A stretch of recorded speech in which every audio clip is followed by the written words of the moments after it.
Yeah, okay. It's been a long time, but yeah. As I say in the message in Discord, I'm going to start with some music and yeah, just to chill and to give some time to people who want to watch the stream. Some time to get in. Sorry, I'm a bit depressed these days, but I wanted to cast at least the semifinals and finals of Bracket 9, the one I have been following the most. This is a flyweight show, I said here. They're from China. They're three sisters, twin sisters. 最后一句想你来不及，让你知道再也回不去。那个有彩虹出现的下午，再也感受不到你温度。如果你留我在梦里，我会放弃呼吸气，超度我。若一次见我，一眼生就我，是人心邪道，我不能见入黑里，一切又违法。如梦幻泡影，如露亦如电，影从如时观。非空非日，一空一日，不是凡夏，无所住。非空非日，一空一日，不是凡夏。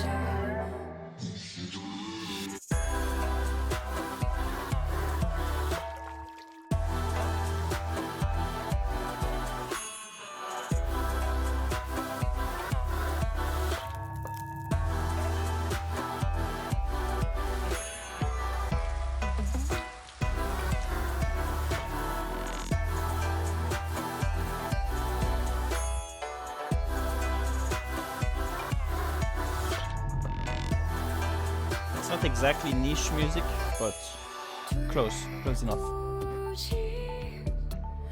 I don't think they're very... that's... I should have found the one where there are English translations. The lyrics are super intelligent. It's infused with some Buddhist thoughts and... well, Buddhist, Hindu, spiritualism in general. It's very well thought.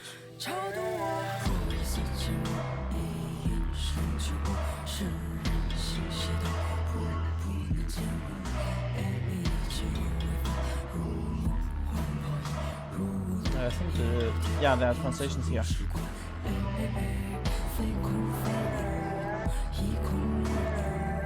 Yeah, look at this. This is not something that like that randoms can write. This is not just a love song or something.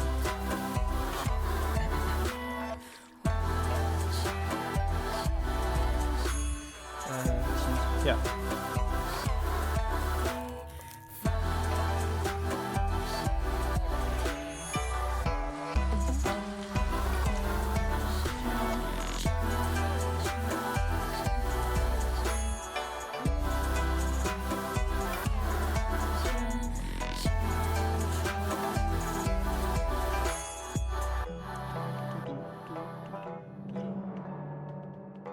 Okay, sorry.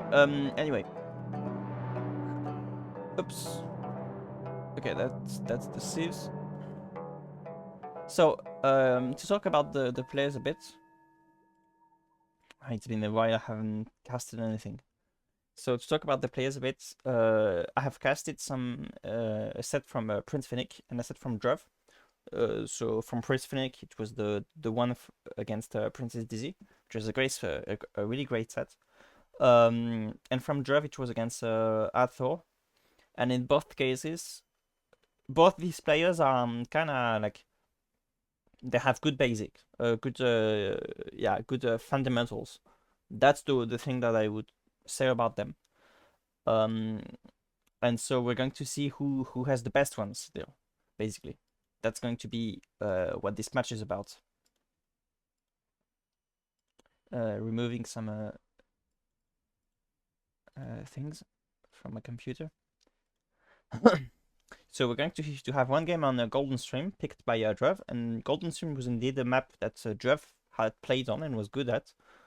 And we're going to get the wall, so I'm happy for that. So PrinceFinnik is thinking that he's going to be better in closed maps, it would seem. I think Dhruv was playing pretty well on these kind of maps, but we're going to see that. And Dhruv was not great on his first Nomad game, but was better on the next one if I remembering correctly. Or maybe it was Athor, actually. I don't fully remember. So these are all different maps, I would say. Like the wall and Eredoya are both quote marks closed maps, but they are nothing alike, clearly. We have a Nomad map, we have an Arabia kind of map, but Arabia with specifications, like it's not classical Arabian, and this is also different. So all the maps are different. So I really like that. It's a really diverse draft that we're getting here. And we're going to see who is like they were good with the fundamentals and playing in normal situations, but we're going to see what adaptation they can get. For the wall, you really need to have good fundamentals and have a good economy, but then you may have to adapt if the opponent player does something crazy.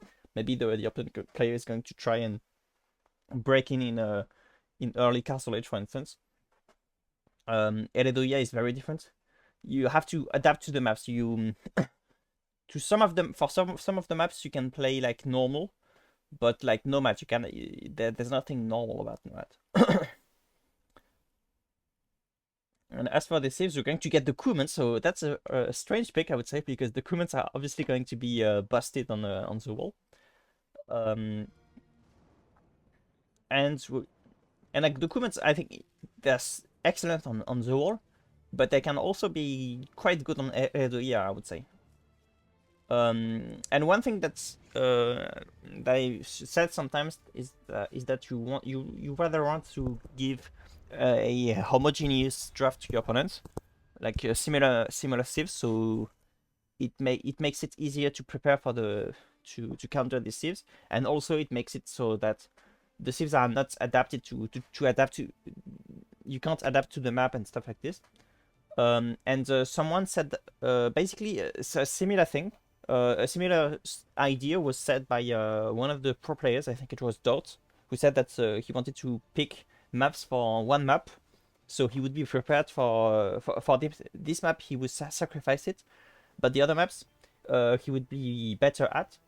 And on top of that, since there is a random steal, even on the map that he gave all the best sieves to, he's going to get one of them from the random steal. So because of that, he's going to be more prepared for all maps. That was the idea. But here we see sieves that can adapt to all the maps. They are quite different, and like the Kumans are excellent for these two maps. And then the Britons, they can be good on the wall, but they can also be good on terrace, typically. Yeah, my computer is starting to lag a bit, so I hope it's going to be okay.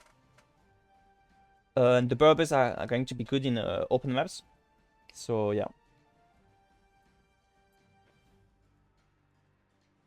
And for here we have the Burmese, the Kocharas. So I think it's like original sieves. Like sieves that you don't think of when you think of the pro sieves. But that being said, I mean, I think that there is some slight homogeneity in this draft.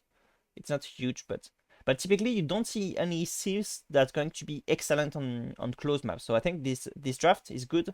Yeah, I think it's kind of homogeneous, and it's good to counter the wall typically. I think on the Eredoya it's fine, but at least on the wall I think PrinceFinnik has better options. But that being said, speaking of homogeneity, PrinceFinnik is going to play a lot of archer sieves. So that's a thing. And Lithuanians. I think that's unfortunate because I think Lithuanians are kind of good on the wall. I mean, I guess not the best. No, I guess not the best sieves, honestly. Especially if you compare them to the Kumans. draft agents are going to be good for Nomad. I think this draft is could be good, but only if Kumans and Berbers in particular had been removed, because they really take some place here. I think they could have been replaced by I don't know, something archers and something in the same tone as these. Typically for a more maybe the Magyars, maybe the Huns. But anyway, and the steel are going to be the Britons and the Burmese. Yeah, I think it kind of breaks these drafts to some degree. But in any case, we're going to jump to the games themselves. So yeah, I'm really doing my best, but I'm really not feeling cheerful at all. I think the server thing is not going to be affect us, and in any case, in no likelihood it's not going to last 1 hour and 30 minutes, and even if it's the case, it's not going to matter. Okay, that doesn't matter, but I'm just doing it because it's simple.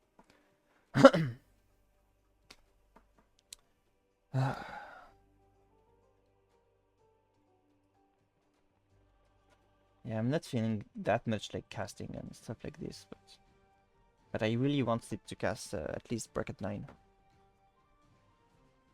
And I want to know, like, unfortunately I know who is in the finals, but at least I don't know who won. So I wish I could... the thing that happened was that... Okay, I'm not sure why it's taking so much time, but... in the beginning I wanted to cast the finals live, but I was waiting for this one to, like, I wanted to cast Finnik versus Dhruv first. And what happened was that, and that's very important to contextualize the set. What happened is that because of a schedule issue and stuff, and I mean the fact that one of them is Indian and the other I think is from the USA is not helping in this situation for the draft and for the having similar time zones and stuff. So they actually played 1 day at a time. That's what happened. So the first game is going to be the terrace one, and we're going to see the Ethiopians versus Berbers, which make a lot of sense, as a matter of fact. I'm waiting for my computer to... Okay.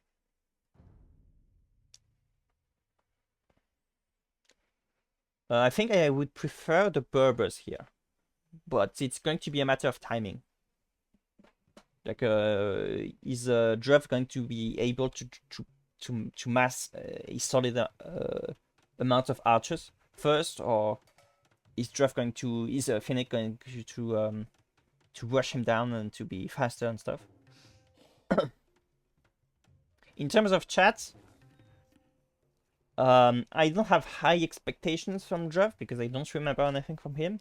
Finnik was a solid competitor in this field, but he was mostly, clearly, in a large part, he was just fueled by Princess Diz's energy. So I'm not sure there's going to be a lot of chat, unfortunately. They are not. Neither of them is competing for the best, like, for the title of the best chatter in this tournament. Let alone in all situations.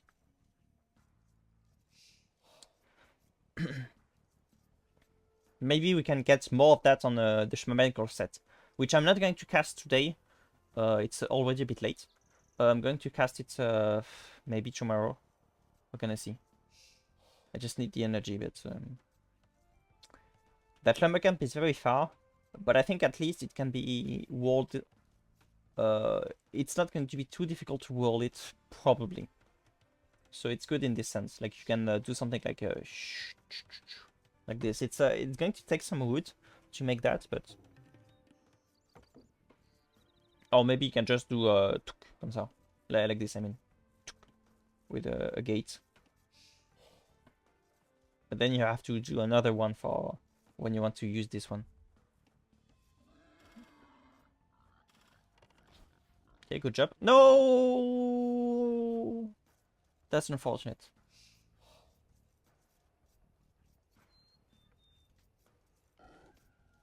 That's not the great either. The greatest draw either. Drop the food. Drop the food. Drop the food.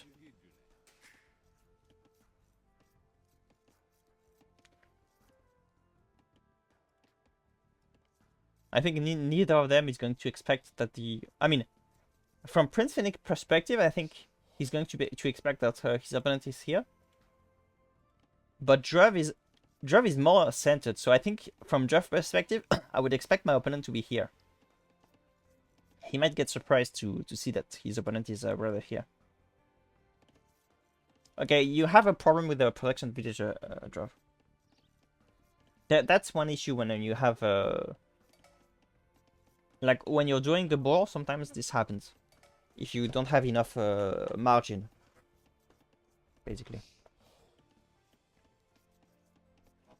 And already we're seeing a solid difference in the number of villages. Look at that. Look at the difference.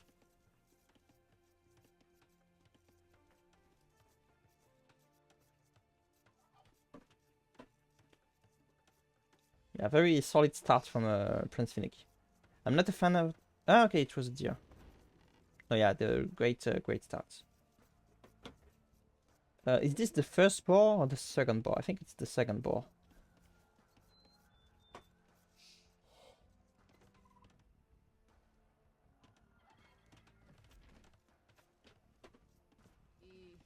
Yeah.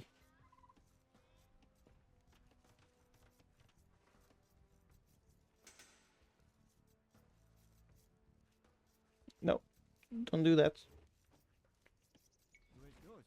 Where's yours? Azul. So PrinceFinnik is going to go for a more standard approach in terms of timings, and we're going to see what kind of openings he does. Like whether he's going to go for archers or scouts or even infantry. But he has quite some time to do something to Dhruv.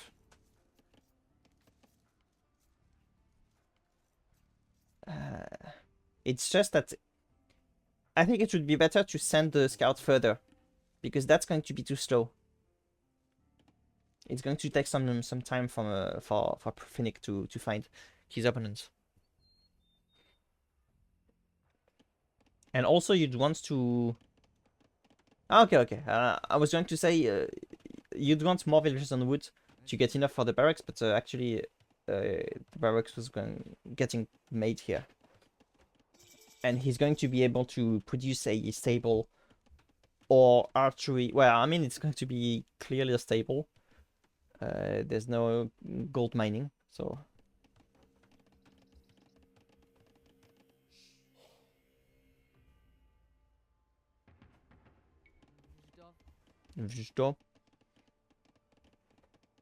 Yeah. With the Berbers, you have. They're actually cheaper. No, but only from Castle Age. But it's still a good thing to have them now. So.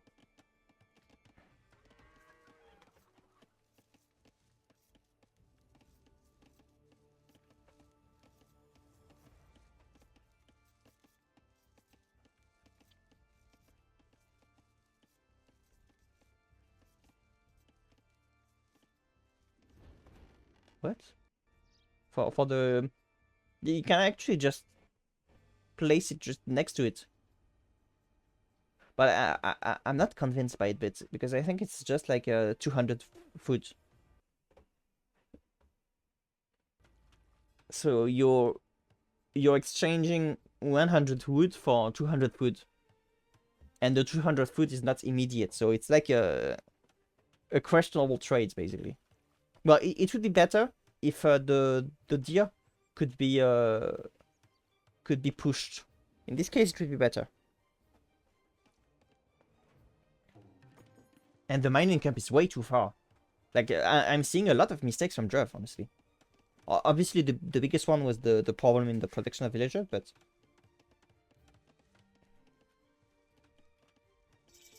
Dum dum.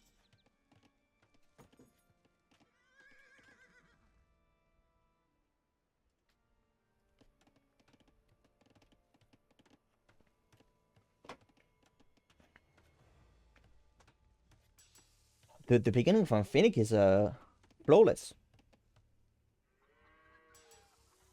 The only unfortunate thing is that he's still not sure where exactly his opponent is, but okay, now he's going to know. Azul.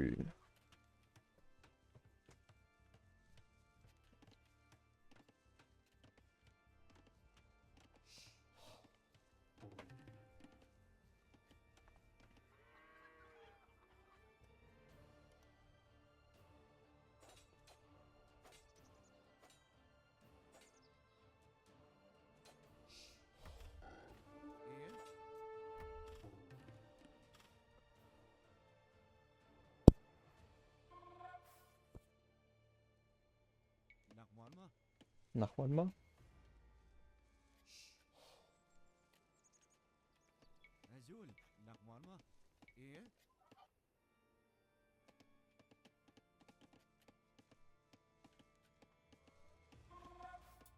It's a bit unfortunate that Finnick is making this many farms without crop, without the upgrade.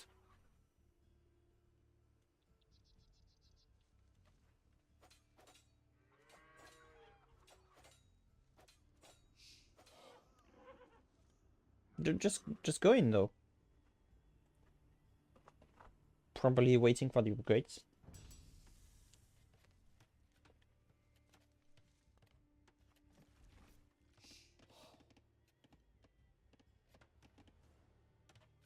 Nice walling from Dhruv. But the problem is that no, that's not the correct spots. It was almost good, but you can actually block them in. Too late. There was a window, a very short window, but there was a window to block them inside. That would have been great.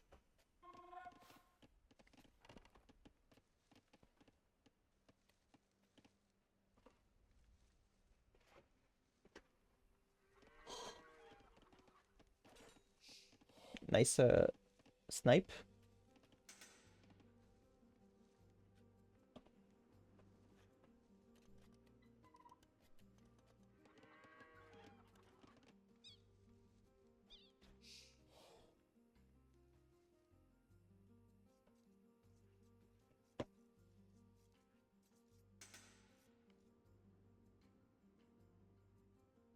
Finnick does not know about these villages. But he can, I think he knows that the woodcutter are here. Lumberjacks, I guess. Ooh, that was rough. Ah, here. Well, that's going to be a slaughter.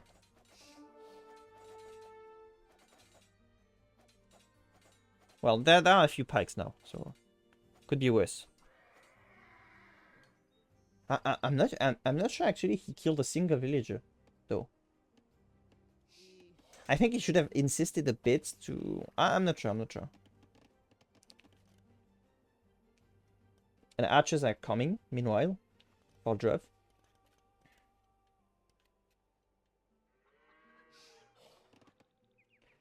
But unfortunately for Dhruv, I think the scouts are going to spot the archers. Probably. Actually no. That was clutch, but no.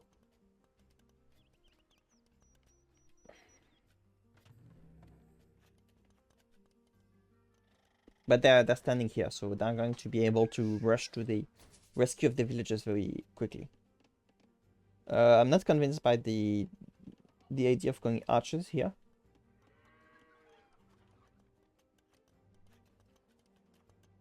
Well, technically, Finnick has the gold collection, so in this sense it makes sense.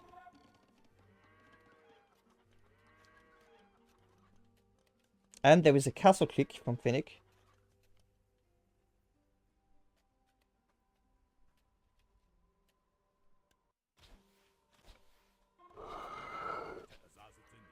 There's no attack upgrade from Dhruv. Ah, no.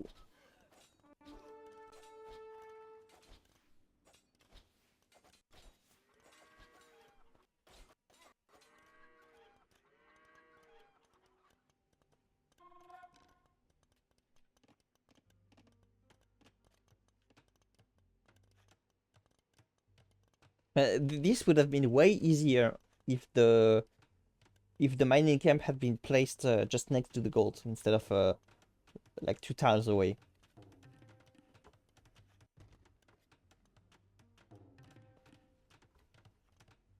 A lot of investments into gold.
Yeah, both players tend to be a bit passive sometimes. It's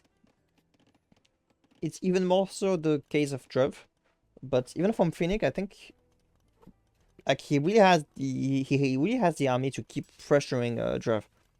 So Finnik should send the scout in this place of all place and should just keep like going.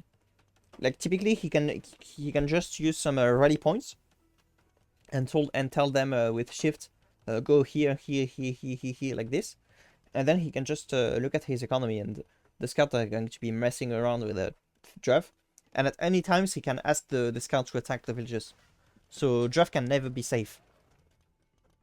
That's the kind of thing that you want, but instead it's going to be, and that's going to be a good approach, it's going to be a castle drop, probably on the gold, and that's going to be rough. That's a bit bold because there is some army to defend the villages, to attack the villages. But with the archers, I think it's going to be fine. Knights are coming. This castle is going up. It's even unfortunate that the castle is not here.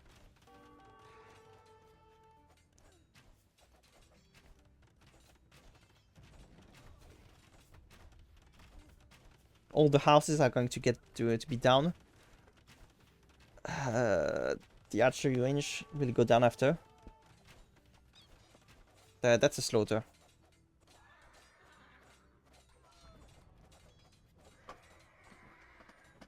We're already at 26 villages versus 48.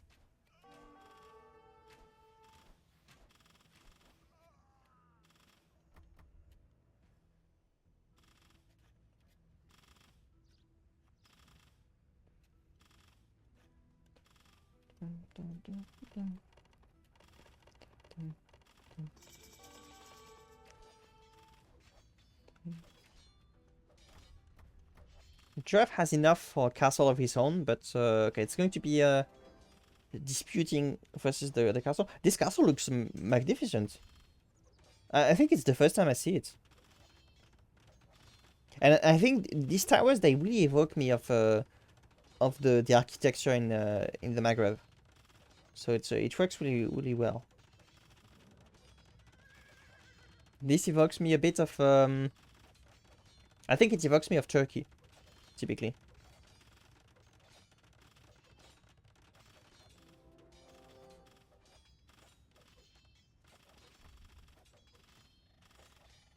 The castles look kinda similar to some degree. And to be fair, they are not that far from each other in the globe.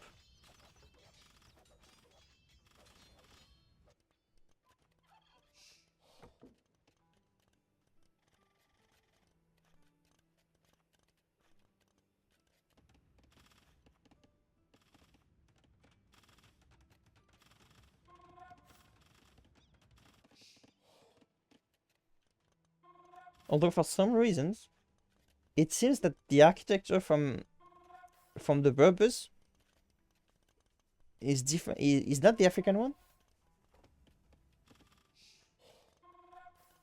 I'm not sure which one this is. Maybe it's Mediterranean. Yeah, I think it's Mediterranean architecture.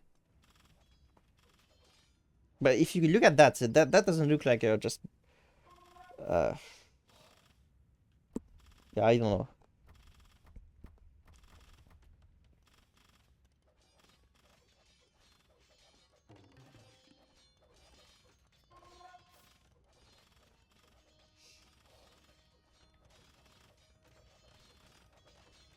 Yeah, Dhruv is trying to reconstruct, but that's just not the momentum. That's not.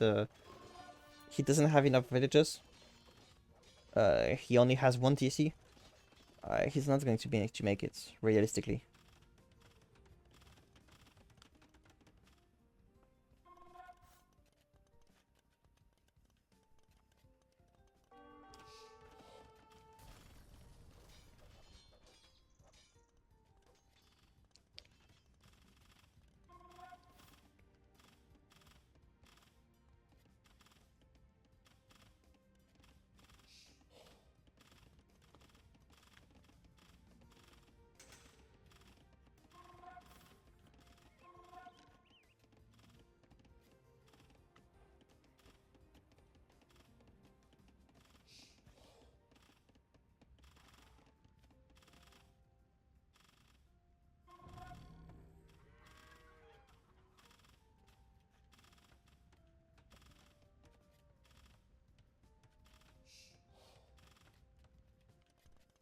Sorry, I'm not very energetic today. Not doing, not making a ton of comments. Just don't have the motivation. Sorry about it. I hope my cast is still watchable. Yeah, we have a TC drop from Dhruv.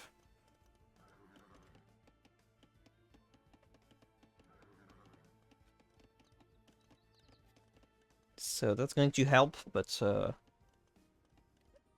then the difference in number of villages is still big, so...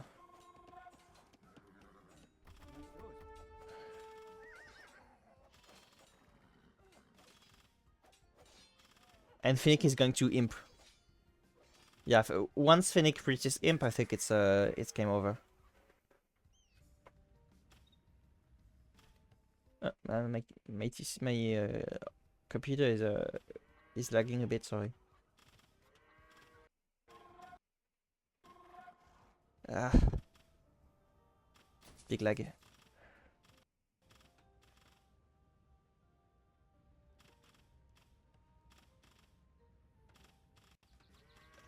I think we're going to.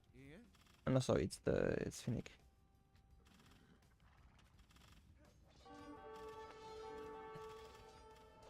And really, Dhruv does not have the rest. That's a nice engagement for Dhruv. That's a lot of cavalry going down.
First job coming.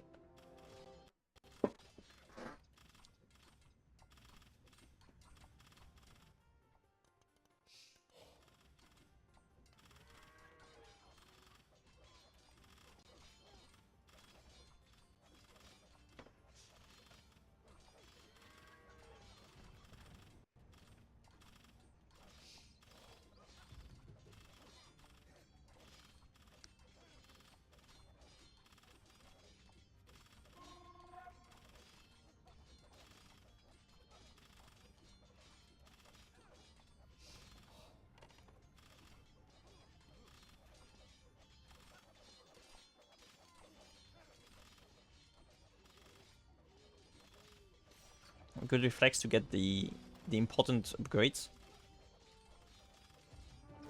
Wheelbarrow is a bit late, but better late than never.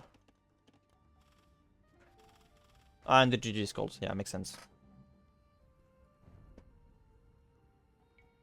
It's the only message we've seen for the whole game, unfortunately. Yeah, honestly, it was one-sided basically all through. But we're going to see with the second game, which is going to be on Nomads, with the Vietnamese, which are, I think, a very good sip for this map, and the Malians versus Malians.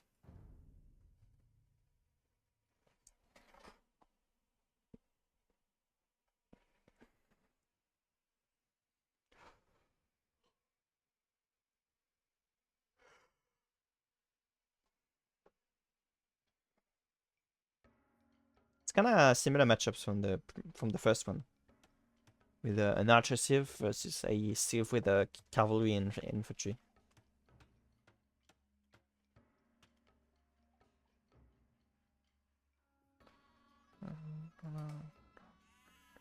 Excellent spot for the DC for Jov here. Here or here. I think I would prefer here.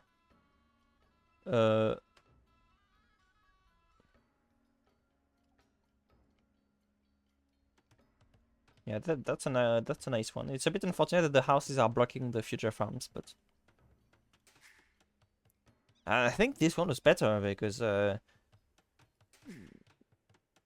like what really matters is for the TC to be next to rest that you're going to need immediately, and the food you're going to need it immediately. So it was better to have the villagers directly able to go to reach the berries. The gold does not matter that much in comparison. This is the opposite of what happened with Finnik. Finnik made the house too close to the TC, and I think Dhruv is making the houses too far from the TC, so that's unnecessary working for the villager. There's the rain coming again. I'm going to record it from my friends. I have a friend who likes the sound of rain. I don't know if you can hear the rain. My casting is even weirder than usual.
So what happens?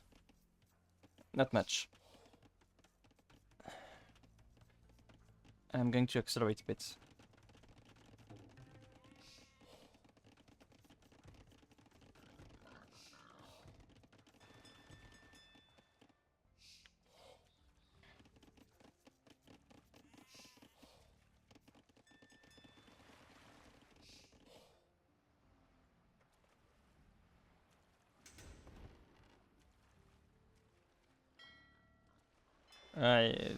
Yeah.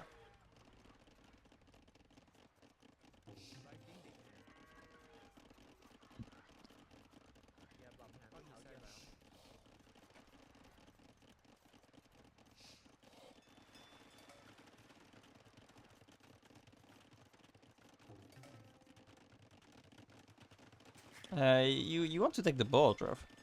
I remember the game of Dhruv versus Athor. I think it was this, and Dhruv did not take the ball for a long time, if I remember correctly. This is the best source of food, so it's very unfortunate that Dhruv is not taking it. That's a big issue, honestly. Finnik is not taking this one, but I'm not sure Finnik can see it. Yeah, he cannot. A good reflex from Dhruv to make some naval army in early feudal age. Ah, we do see the ball being taken.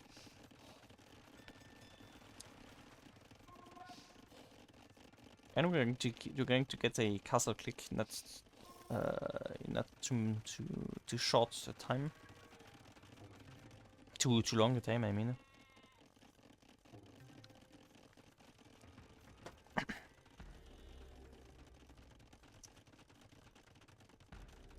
Nice tower. I think it's it's going to be on time for Finnik to deny the tower. Nice job.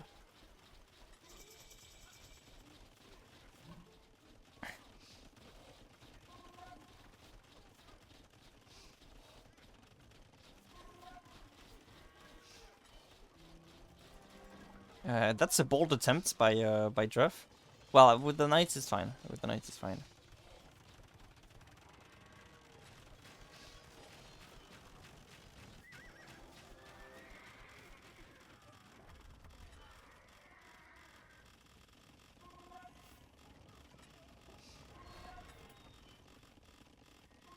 Okay, I'm going to stop accelerating.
They're very close to each other in number of villages. But this makes a big difference in favor of Dhruv. And Dhruv has a very solid amount of resources now, so this really helps to enlarge the gap.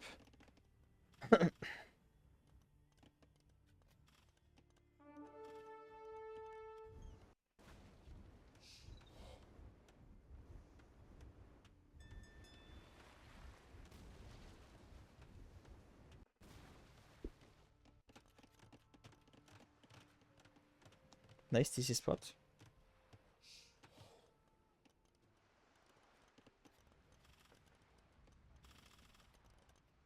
Honestly, in Dhruv, in Drev's position, I would consider just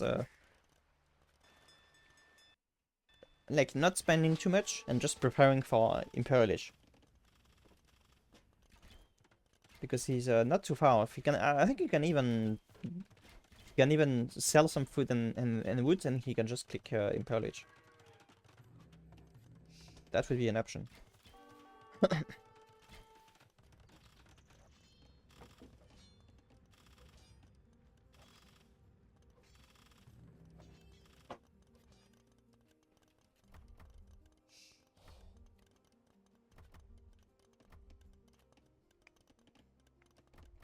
Yeah, nice reaction to make some skirmishes. It's good versus the Vietnamese. It's good versus what Finnick is doing, and on top of that, it's not costing. It's costing resources that Drev has a lot of. So.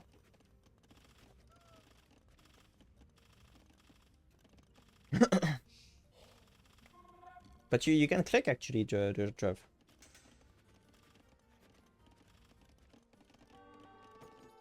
Finnick is very far from being able to click. So Drev should really use the momentum to click Imperial, and then he's going to be very dominant after that. Okay, there we go.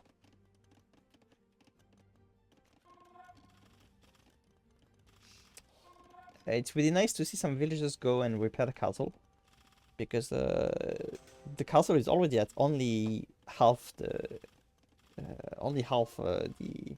HP, which is slightly worrying.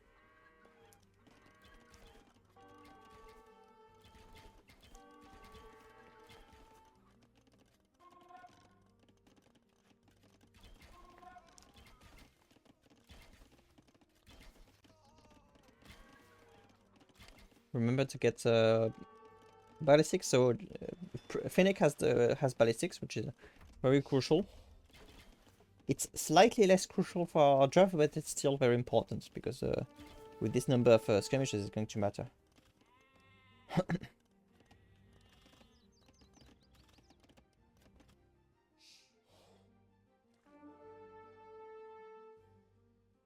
Finnick is insisting on the fishing economy, but he really needs to make some ships to defend them.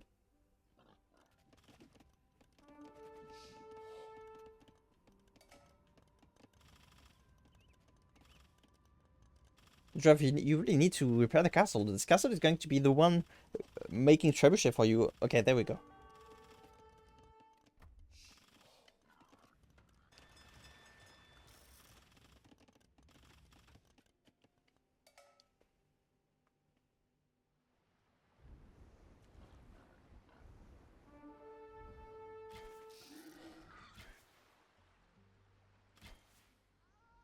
Oh.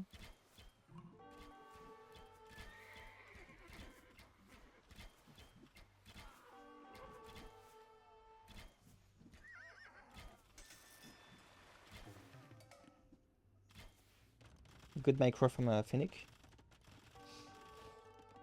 Trev is making trebuchet.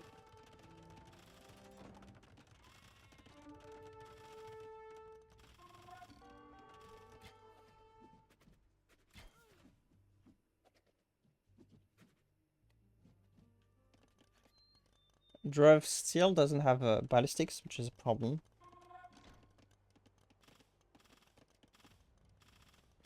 But the first trebuchet is going to be out. Drev should relocate a part of his economy to wood. Like, especially these villages. Like, this is too many villages on the same spot of gold. Because Drev is really going to need the trebuchet. I think I would prefer the trebuchet to attack this castle instead of this one. Ah, nice. And skirmishers can come and assist a bit to slow down the protection of the castle.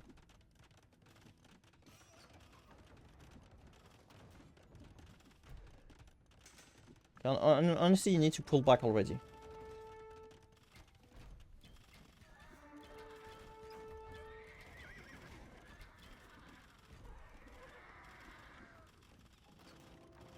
it's unfortunate because Dhruv would be in a very, very solid position if he was if he had more villagers on the wood, and also if he was just buying wood, because you can just buy wood. That works just fine.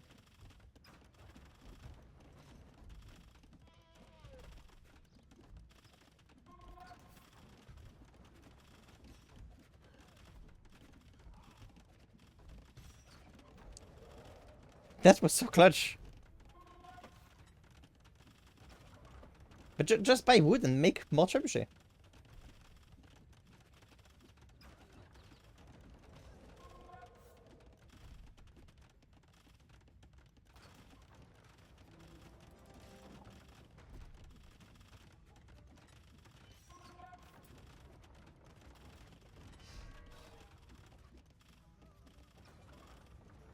Ah, and there's no more gold for Finnik.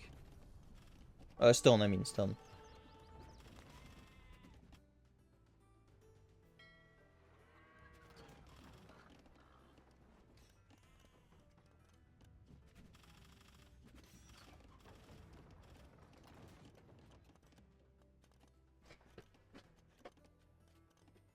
Finnik does have one thing, which is the like more villages. But and technically, Dhruv is going to destroy the TC, but there's going to be no villages. And there is some momentum, so like technically there is a chance. Dhruv is clearly winning, but there is a chance still, I guess.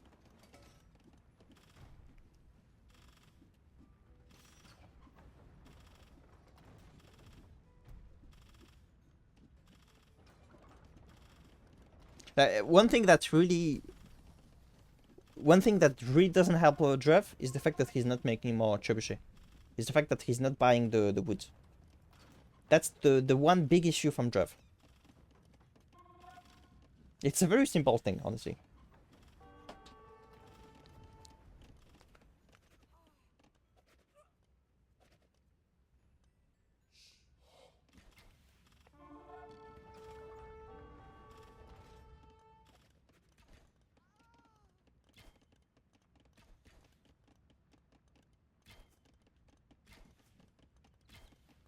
With this much gold, I think it would make sense to just make monks versus the elephants.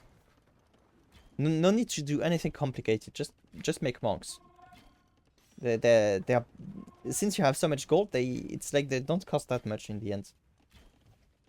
Basically.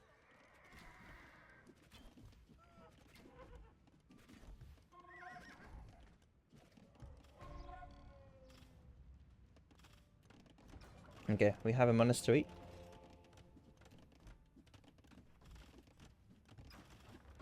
Dhruv is not making villages. That's another thing. To me, the big issue is that he's not buying wood and he's not making traps. But it's also a bit worrying that he's not making villages.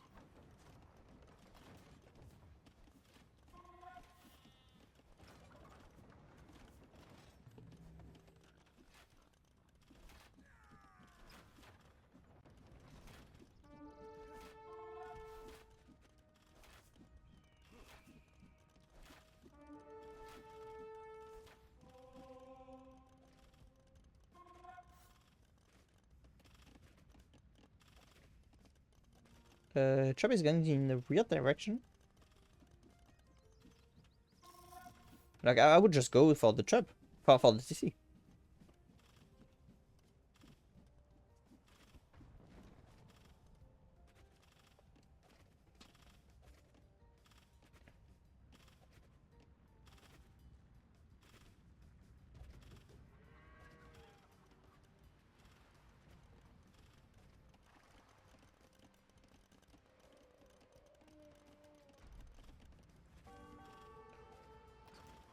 Finnik is spending all his resources, which is quite better than what Dhruv is doing, because Dhruv is not spending enough. I think it's better to do like Finnik.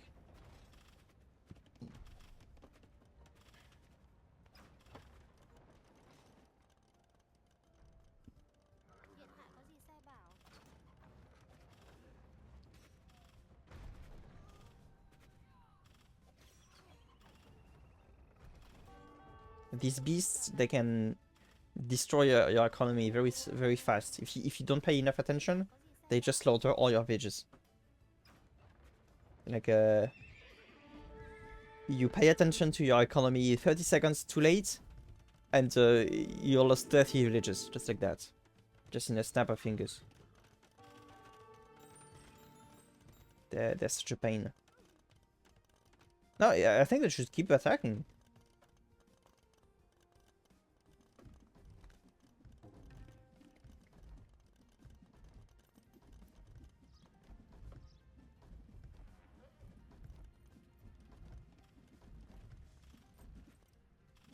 I don't understand why Dhruv is not making more trebuchet.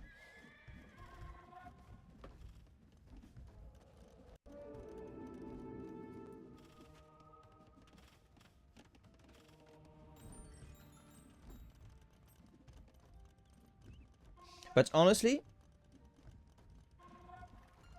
if I only consider the last half of the game, PrinceFinnik was in a losing position, but he did the best out of it, basically. Like, Finnick is actually playing well, and that's what allows him to keep being alive in the game. He is wasting some cav, but he couldn't guess that there were so many units protecting the trap. And honestly, he killed the trap, so it's not that bad.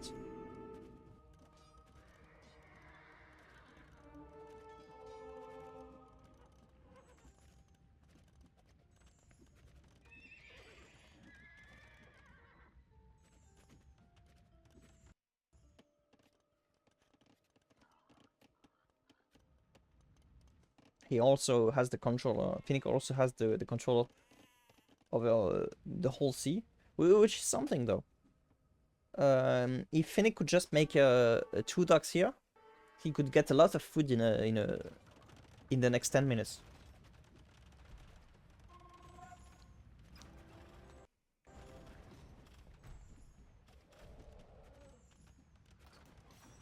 But he needs to find a solution for this, because this is only almost inapproachable.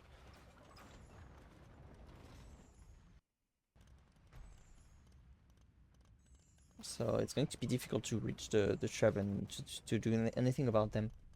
I guess you could just make a robot cannon. I think that would be the option. But it's going to cost Finnick some time, like build a university, research chemistry. I have a siege workshop, so it's going to take some time. The other solution is to simply go and wait. Nice castle for Dhruv. It's in a very nice spot. Both castles are going down. I think it's going to be GG at this point.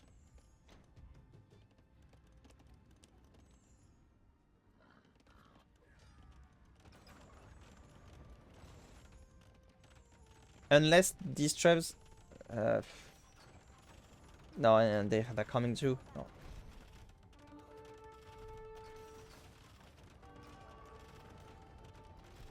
GG's gold.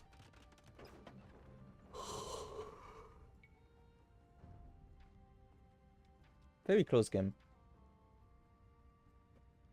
Well, fairly close game.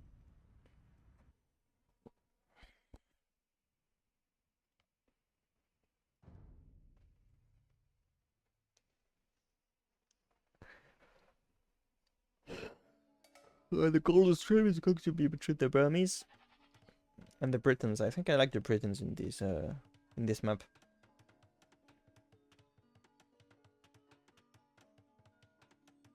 I don't know why they put this text here.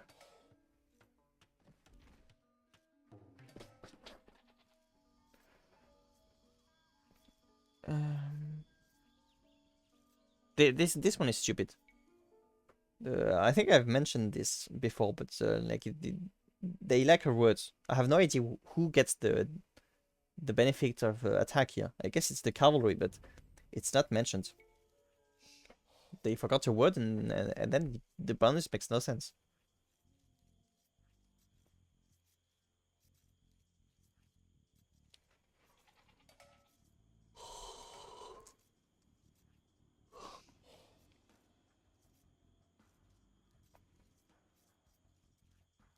Maybe it's the infantry. It's really not clear. I guess it is the infantry because there's no bonus aside from that to infantry, so I guess this bonus is on the infantry.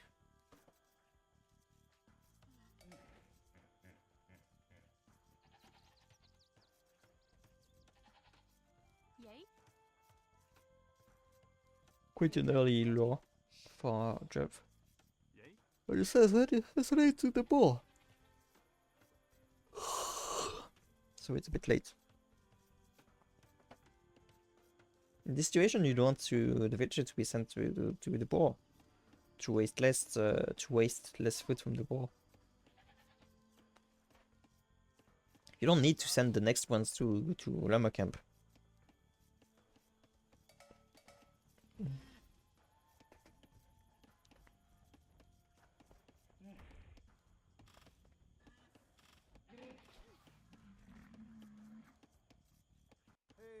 Hey.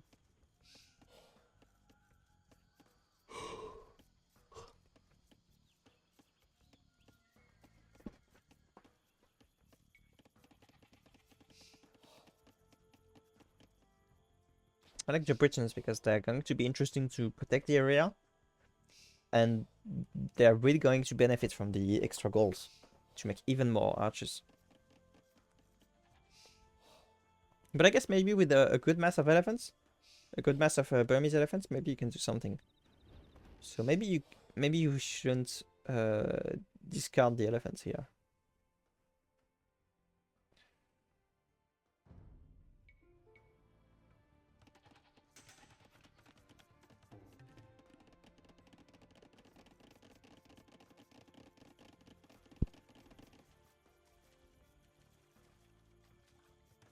Finnik once again is going to be as field village quite early. Like I mean it's normal time for an Arabia game. And Drive is going to be very late. And Drive is late only because he was late in producing the villages. It's not like he has more villages. So it's going to be very difficult for Jeff. It's already a very bad start for Jeff. And the ball is not going to be up. Yeah.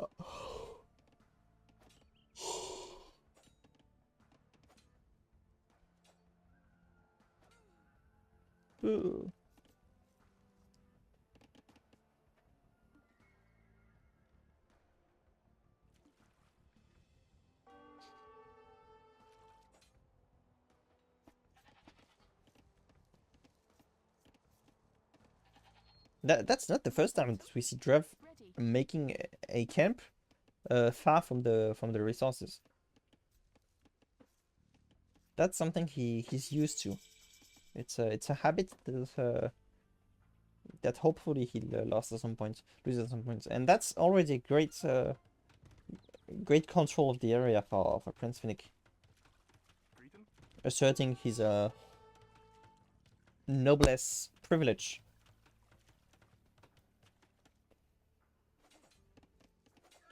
Privileges.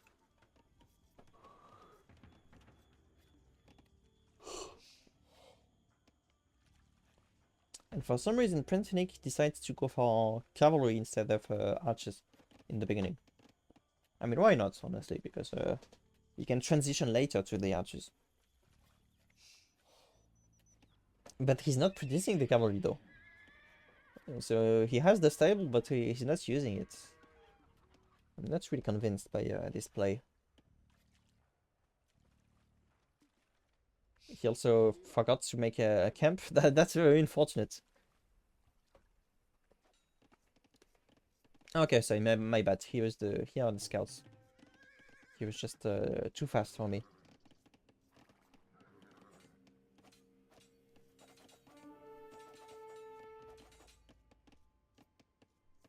Honestly, you can just kill the... Well, there are two of them now.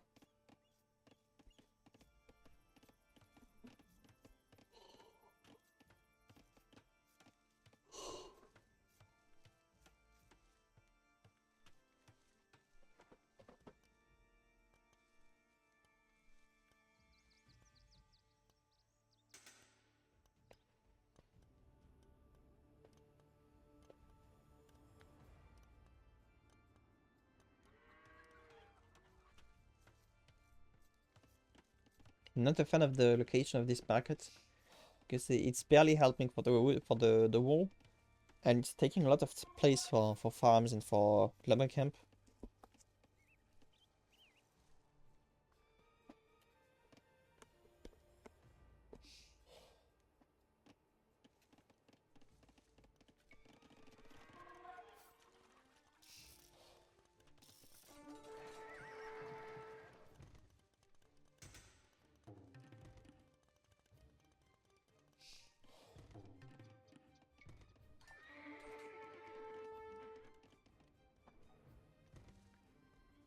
Good defense from Dhruv.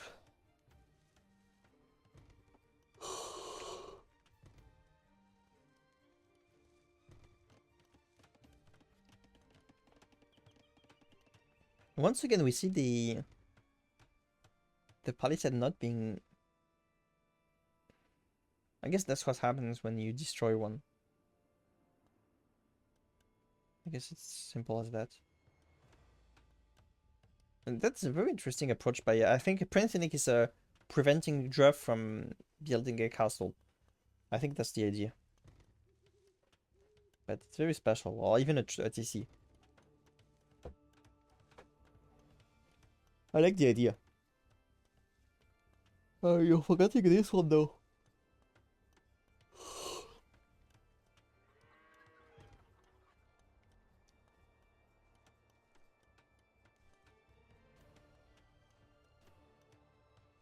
But with that much stone, Finnick could have built the castle himself. Which is even better to prevent the opponents from making one.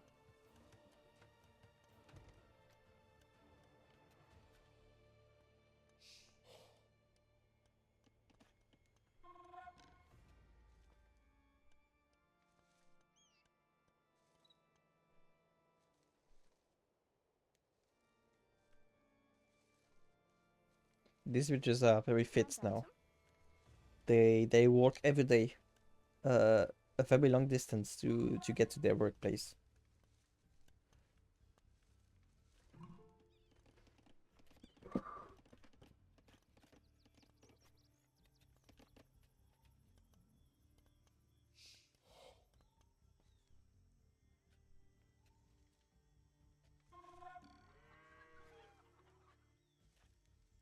I'm stupid. I'm really stupid.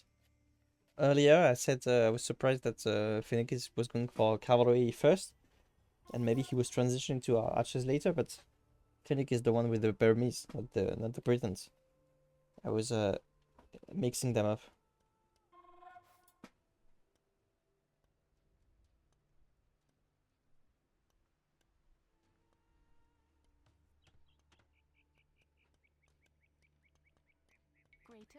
Cretans. Yay. Yay.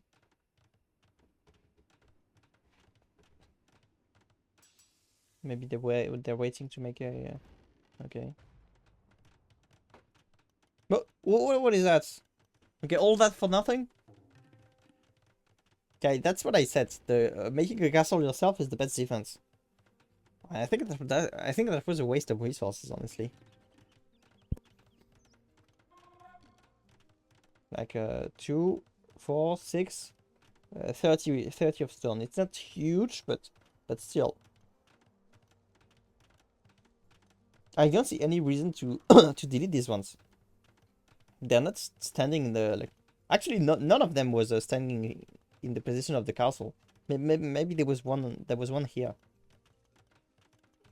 So they were not blocking anything. So there was no real reason to destroy them. I like the fact that this tower is very deceiving in this architecture. Towers and walls look very similar to each other. Nice castle. Honestly, most castles look great. They all range somewhere from just good to marvelous. They're all somewhere in this. I think we should make a tier list of castles.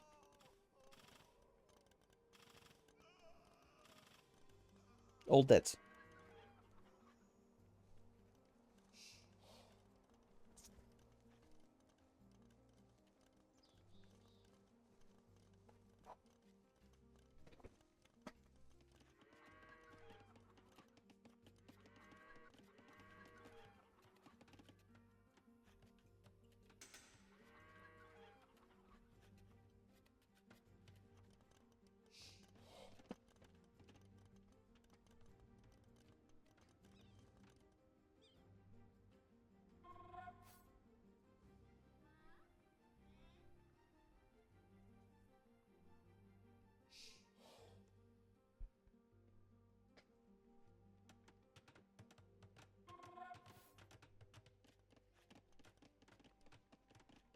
That's a decent DC.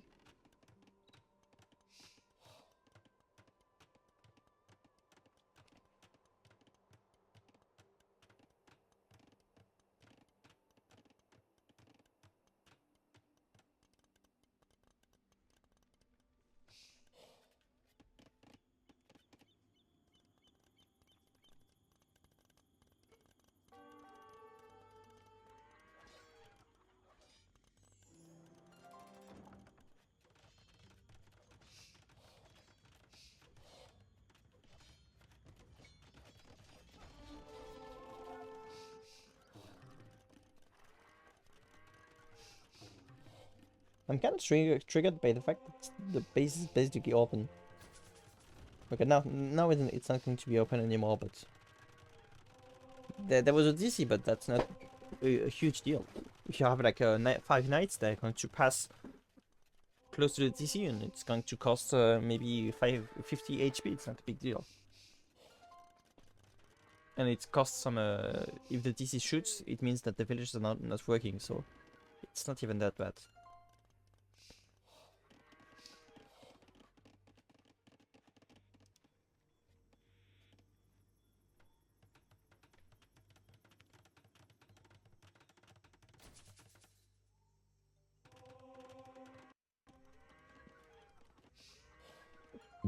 Sorry.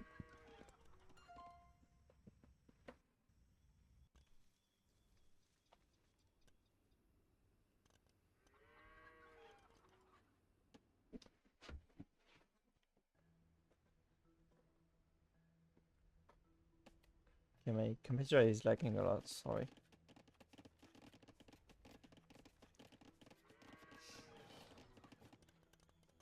Both of them are going to Imperial Lich at about the same time. I'm so used to this castle that it's weird to me how it's no longer the Frank's castle.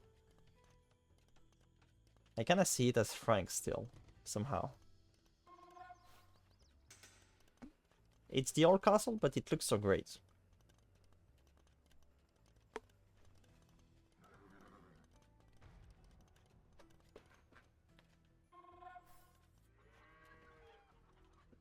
It looks simple, but effective. Like the design is just, it's pure. It's just what you need. I don't know. Maybe there was some nostalgia touch to it. I would need to, like, I wish I could just see it with fresh eyes, and do as if I didn't know it already. That's what I would need.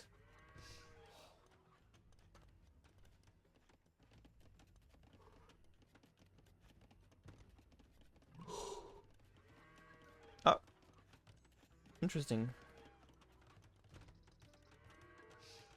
What the fuck?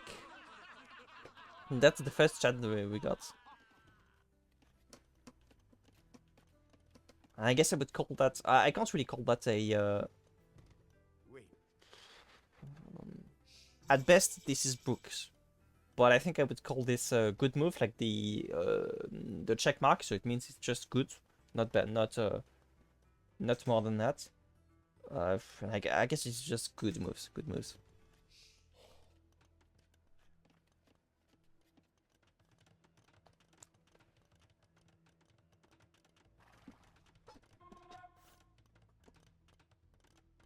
It's a bit triggering how these they are all.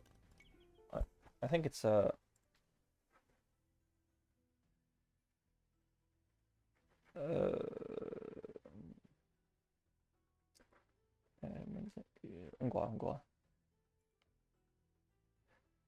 yeah, these knights, they are all some. They use the same. They're supposed to be, but it doesn't.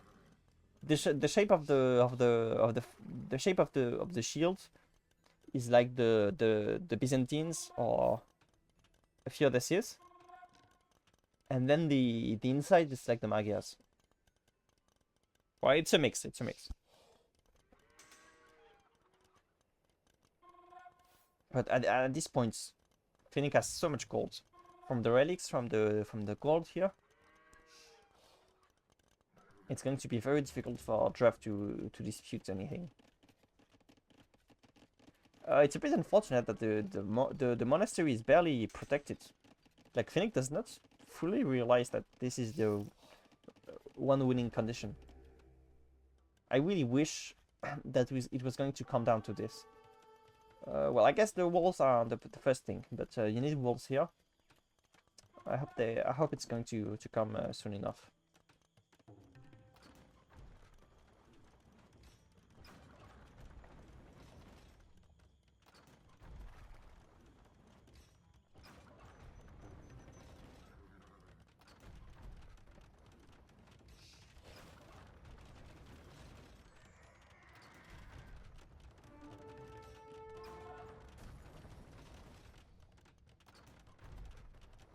Yeah, attack the tribes now.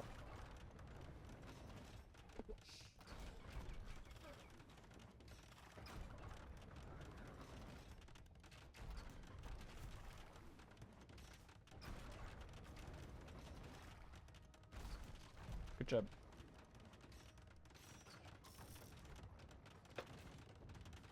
Yeah, and the problem for Drav is that he has to protect the area. He can't just let Finnick get the control of this. But also has to push and destroy the monastery, so it's taking a lot of it's a lot of things to do at the same time.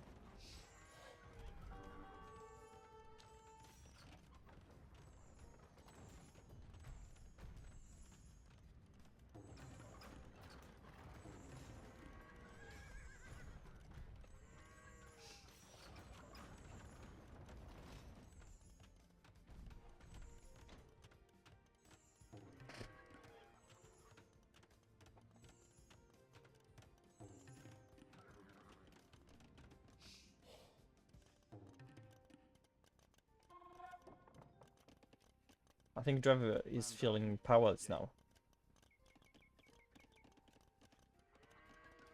You need to finish the wall though, Finnick, please.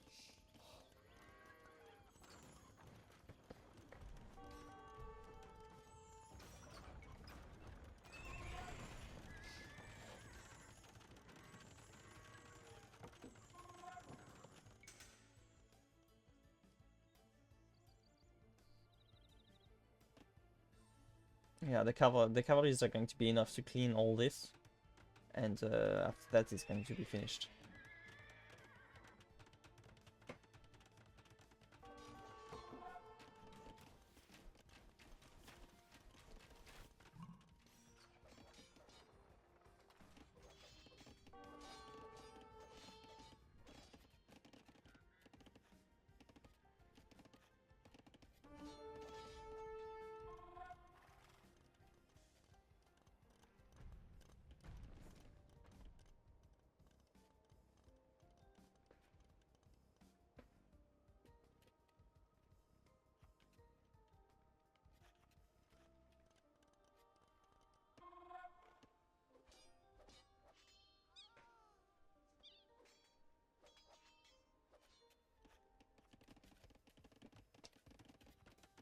Nice reaction.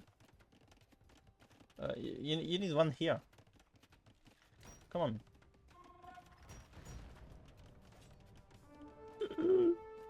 And this is barely protected. Like, there is no war here.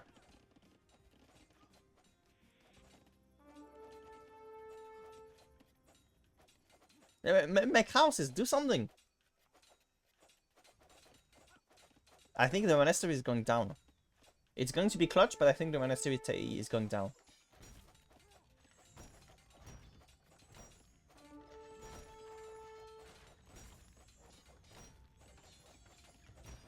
Wait. Ah, it's getting repaired too? That was super clutch. Nice attempt by Druv.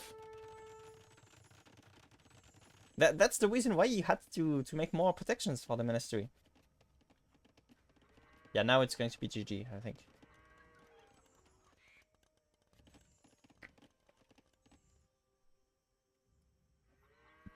Look at the difference in number of villages.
GG's Colts.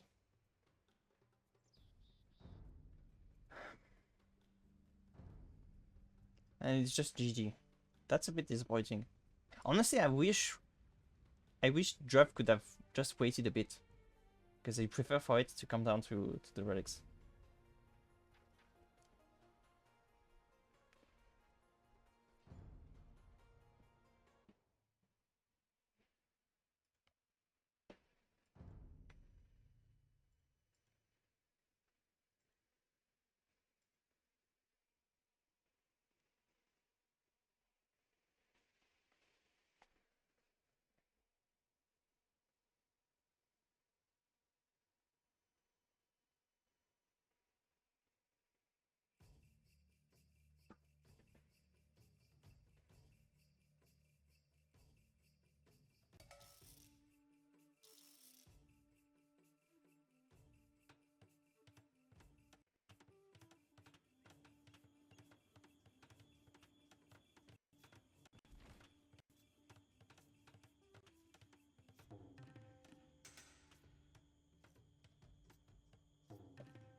Oops.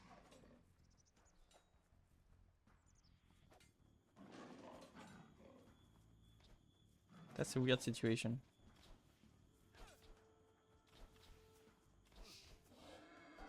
Oof.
No, go inside the TC. Shoot them down. Nice job.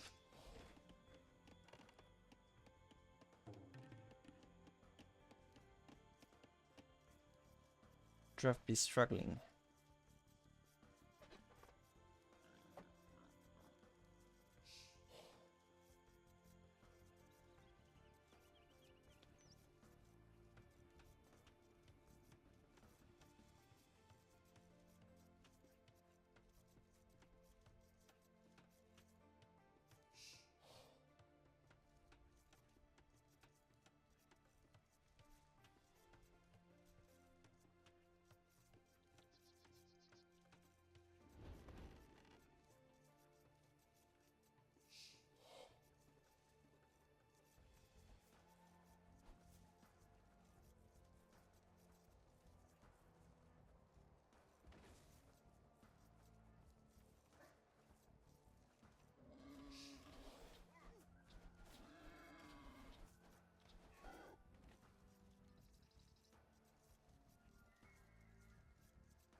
Sorry, I just don't have the energy and I don't know what to say.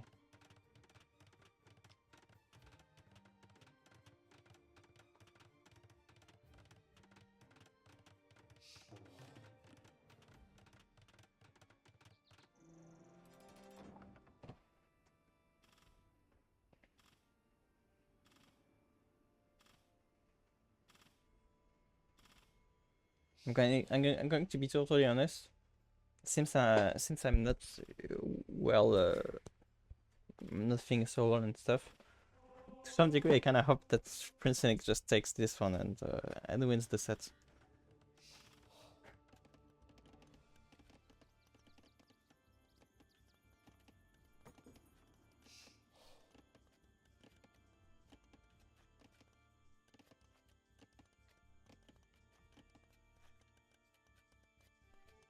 Just don't have the energy.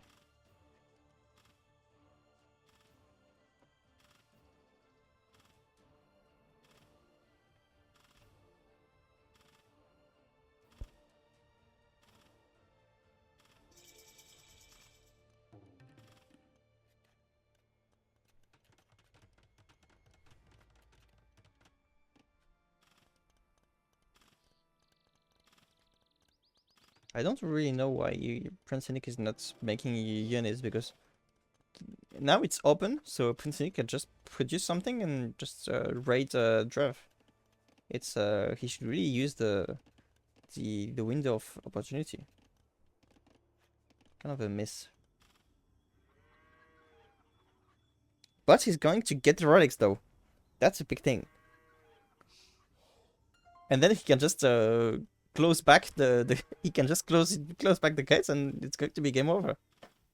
That's crazy.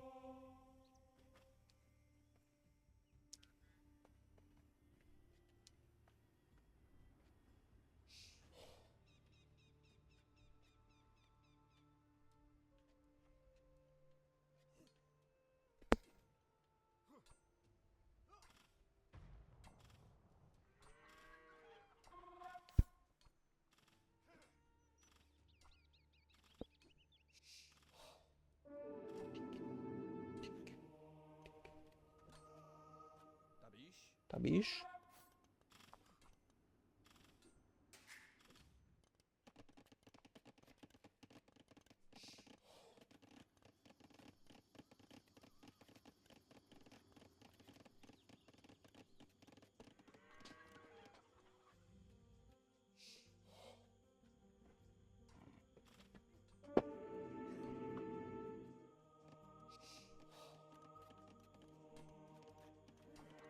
That was clutch.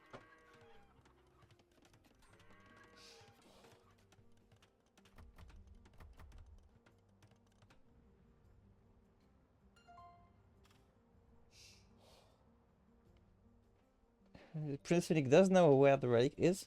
Just needs to clean the place. And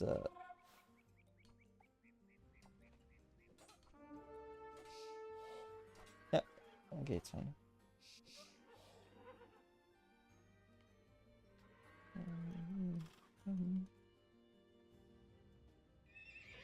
Dhruv is going to. Oh, Dhruv is going.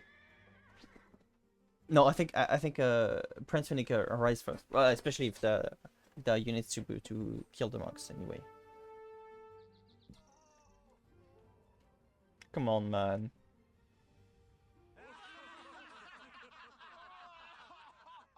Honestly, that's at most this is a good move. If this came in the context of a Princess Daisy game, that would be so underwhelming that I would call it maybe even a blunder. Ah, no, no, no. Okay, well, to if I can just make a monk, so it's fine.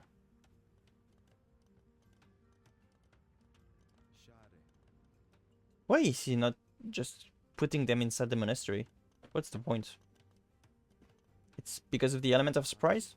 Maybe Finnick wants to first close the base well before he puts them inside the monastery, so that at the time that Dhruv realizes that he's going to have to attack and destroy the monastery, it's going to be too late already. I think that's that could be the point.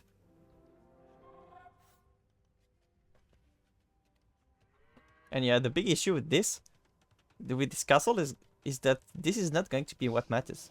As long as PrinceFinnik understands well what he has to do, the point is going to be to protect the area and to block Dhruv from entering the base. That's going to be the point.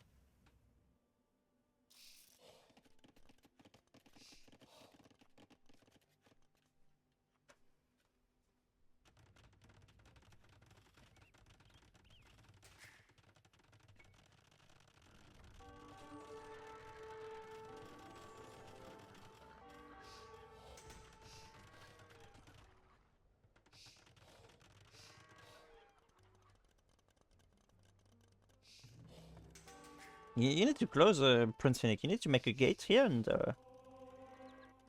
there's no reason to keep it open like this.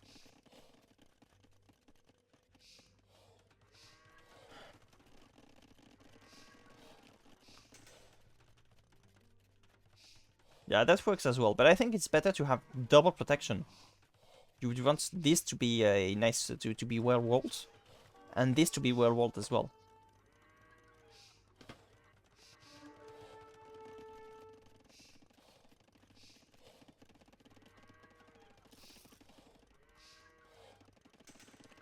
I don't know why Dhruv didn't take this ball.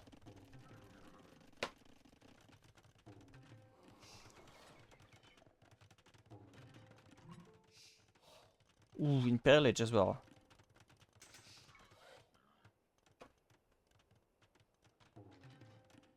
I think you need to make more monks. That's taking so much time. This is just an old man doing all the work. Like, is there really no one in the whole city to help this poor guy? He has to bring relic from the other side of the world. He has to work so much. That's stupid. I mean, they do work. So it's not like they are just sitting lavishly as they see the old man do the important work, but still. I wonder if you can put them inside. I guess not. I guess not. I was thinking maybe you can put them inside a tower, siege tower, but I suppose you cannot. I mean, once again, Dhruv will have to both counter the push here and also enter the base to attack the monastery. So that's too much thing to do at the same time.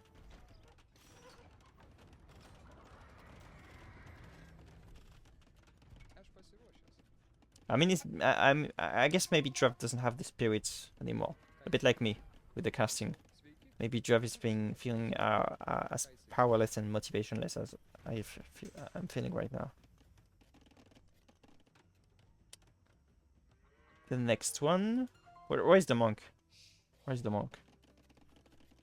Where's the monk? Come on, take the next one. It's the last one. Please.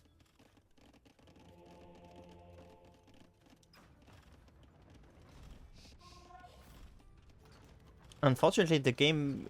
Dhruv might resign before the countdown even starts.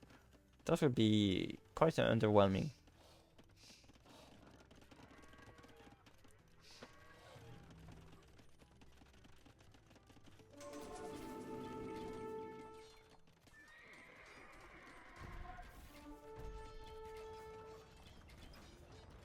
Yeah, this is called. Where is the monk with the relic? He didn't even pick the relic.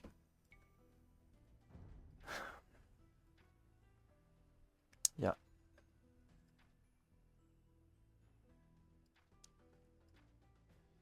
Yeah, that was just dominant. It was quite one-sided, honestly. What is this, though? Okay, he used the same one twice. Nice job by whoever posted the results. So good job to PrinceFinnik.